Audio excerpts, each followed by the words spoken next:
Hey, it's Nikki Llewellyn, and you're on Gut Plus Science. This podcast is on a mission to increase engagement at work. And on this show, we equip CEOs and people-first leaders of all levels to make impact.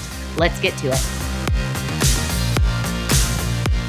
I am excited to have a friend and content expert join Gut Plus Science to inspire, educate, and walk alongside us to navigate important diversity, equity, and inclusion topics that will help us move people forward. And it's Brian McComak. Brian is passionate about creating human-centered workplace cultures and has over 25 years of experience to share with us. Brian, you go. Hello and welcome back. This is Brian McComak, your DEI or Diversity, Equity, and Inclusion commentator on the Gut Plus Science podcast channel. I am glad to be back with you again this month to continue talking about how we can create diverse, equitable, and inclusive workplaces where everyone feels like they belong. So in our first few episodes, we talked about the importance of leaning into discomfort gracefully, the importance of self-care and putting your oxygen mask on first. And last month, we talked a little bit about how to kick off your diversity, equity, and inclusion commitments. What does it look like to take that step forward in a formal way and start this journey for your team or your function or your organization?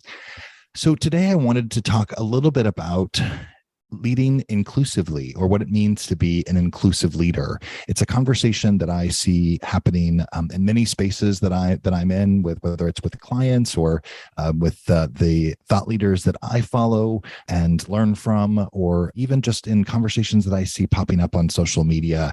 There's an ongoing question about what does it mean to be a leader today, with the emerging or very active conversation around creating inclusive workplaces. And some of the messages I see, there are some themes that certainly emerge in the messages, including the importance of vulnerability, of transparency, around humility, around curiosity. And I think those are all important traits and attributes for inclusive leaders to lean into. And I think, I'm going to continue to explore and consider what are the traits that I would really suggest are most essential for an inclusive leader. And those certainly are on the list. I wanted to take the conversation from a different angle, though, and share one of the lenses that I've been thinking through as I have been exploring what it means for me to be an inclusive leader, and what are the suggestions or the thoughts that I have as I share with others, particularly the clients and then the community, Hummingbird and this community, of what do I think it means to be an inclusive leader, and how do we lean into that? One of the things that I think is important for us to think about is the ways that, particularly today, the leaders and the people managers that are in their positions, what were the messages that we received when we started our careers and when we started our roles in management and in leadership? And how have those paradigms shifted? And how do we make sure that we're consciously aware of the defaults that may be programmed in our minds? So that this reminds me, of course, it's similar to the conversation around unconscious bias or implicit bias, whereas, in that conversation, there are messages that we've received over the course of our lives, and those messages may have programmed our minds to react to certain cues or situations or individuals in ways that are harmful or hurtful. And if we can be conscious about how those cues and that programming may be guiding us in flawed ways, then we can be conscious about how do we make alternate decisions that are more inclusive and respectful and allow for us to bring to life diverse environments. I think this is the same conversation about being an inclusive leader.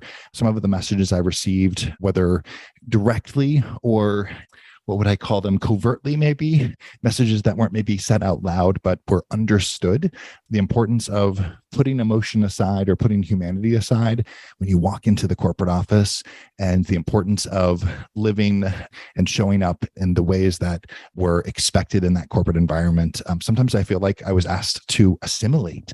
Just in case anyone isn't sure or doesn't know me well enough, I'm not big on assimilating. That's not really something that I did well. And in those environments, I always struggled.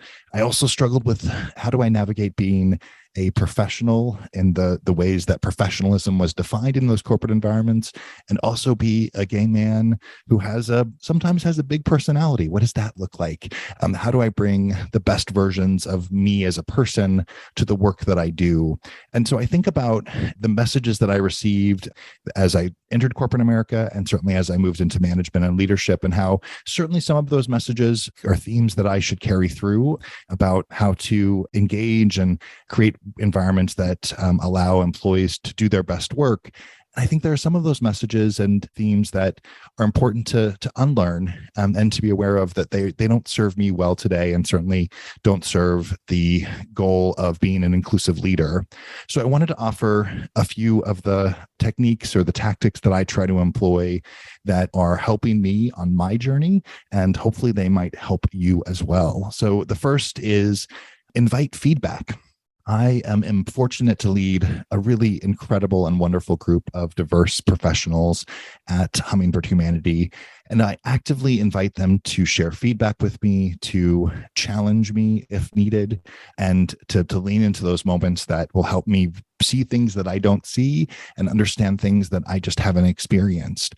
And I won't say that those moments are always easy. And I really try to remember that when someone on my team chooses to take that step to say, hey, Brian, I think there's another way for us to look at this, and another way for something else for you to see or to hear or to understand, that they are doing me a significant favor. And I appreciate the respect and the courage they have in those moments to help me become a better leader, and certainly a better inclusive leader.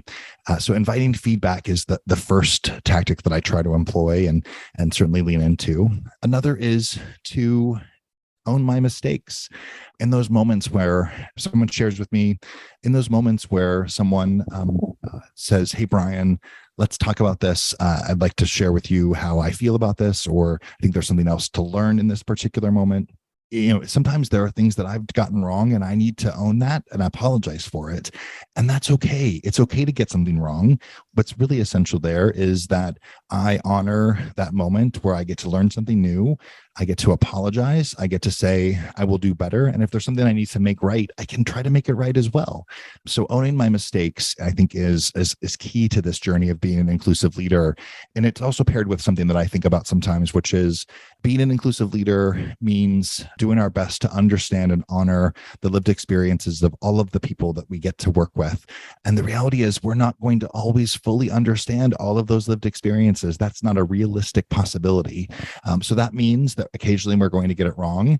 And if we invite feedback and then own our mistakes, then we're going to be stepping in the right direction. And our teams, I think, will trust us and respect us and appreciate us taking those steps forward. The third that I'm going to just mention for today's conversation is to seek guidance.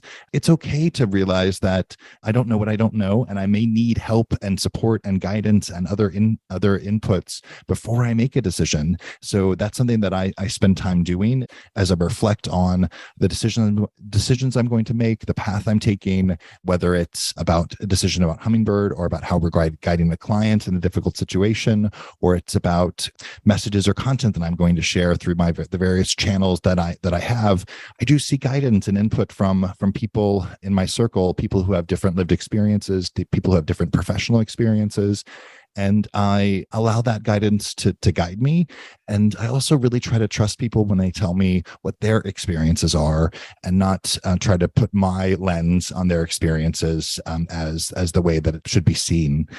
So those are a few techniques that I take in, inviting feedback, owning my mistakes, and seeking guidance. And certainly, as I was acknowledging in the initial setup for those, is just acknowledging my own experiences and recognizing those experiences that are helpful for me, and those that may not be guiding me in the way that I want to show up as an inclusive leader today.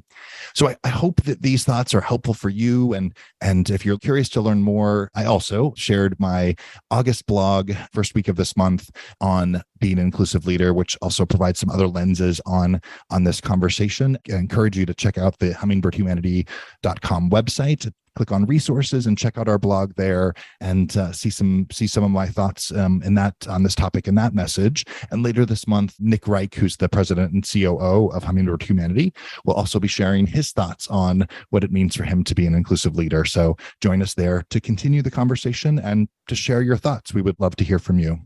So again, thank you for joining us for another episode of DEI Conversation with Brian McComak on the Gut Plus Science podcast. I'm delighted and grateful for you that you chose to be with us and to be with me and to be part of this conversation. I hope today's message was helpful. And until next time, I will send you good wishes and stay safe. Be well.